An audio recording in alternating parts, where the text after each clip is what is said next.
नमस्कार, आप देख रहे हैं संस्कृति टीवी।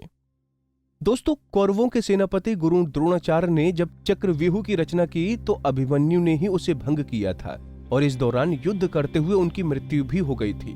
जब अभिमन्यु चक्रव्यूह में युद्ध कर रहे थे तब उनसे कुछ ही दूरी पर भीम, युधिष्ठिर, नकुल आदि महावीर थे, लेकिन फिर भी वो अभिमन्यु को बचा नहीं पाए। क्या कारण था कि बीच युद्ध में अभिमन्यु का इस तरह से वध कर दिया गया और कोई उन्हें बचा नहीं पाया? इसका रहस्य महाभारत में ही लिखा है, जो इस प्रकार है। इसलिए हुई अभिमन्यु की मृत्यु। द्वापर युग में दुष्टों का विनाश करने के लिए भगवान विष्णु श्री कृष्ण के रूप में अवतार लेने वाले थे। तब ब्रह्मा जी ने सभी देवताओं को भी ये आदेश दिया था कि भगवान श्री कृष्ण की सहायता के लिए वो सभी पृथ्वी पर अंश अवतार लें या अपने पुत्रों को जन्म दें।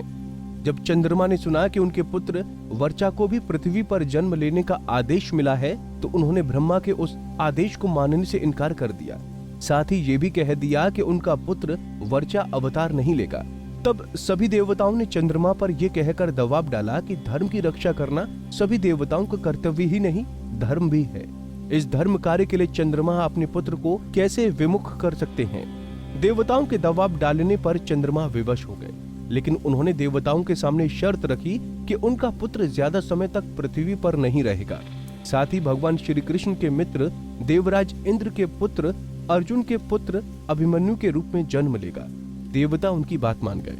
तब चंद्रमा ने यह भी कहा कि वर्चा श्री कृष्ण और अर्जुन की अनुपस्थिति में अकेला ही अपना पराक्रम दिखाता हुआ वीर गति को प्राप्त करेगा, जिससे तीनों लोकों में उसके पराक्रम की चर्चा होगी और वर्चा का पुत्र ही कुरुवंश का उत्तराधिकारी बनेगा। चंद्रमा के इस बात को देवताओं ने मान लिया और तब चंद्रमा के पुत्र वर्चा ने महारथी अभिमन्यु के रूप में जन्म लिया। द्रोणाचार्य द्वारा रचे गए चक्रव्यूह में अपना पराक्रम दिखाते हुए अभिमन्यु वीर गति को प्राप्त हो गए। दोस्तों, उम्मीद है आपको हमारी ये जानकारी पसंद आई होगी। ऐसी ही धर्म और आस्था से जुड़ी जानकारी के लिए देखते रहिए संस्कृति टीवी।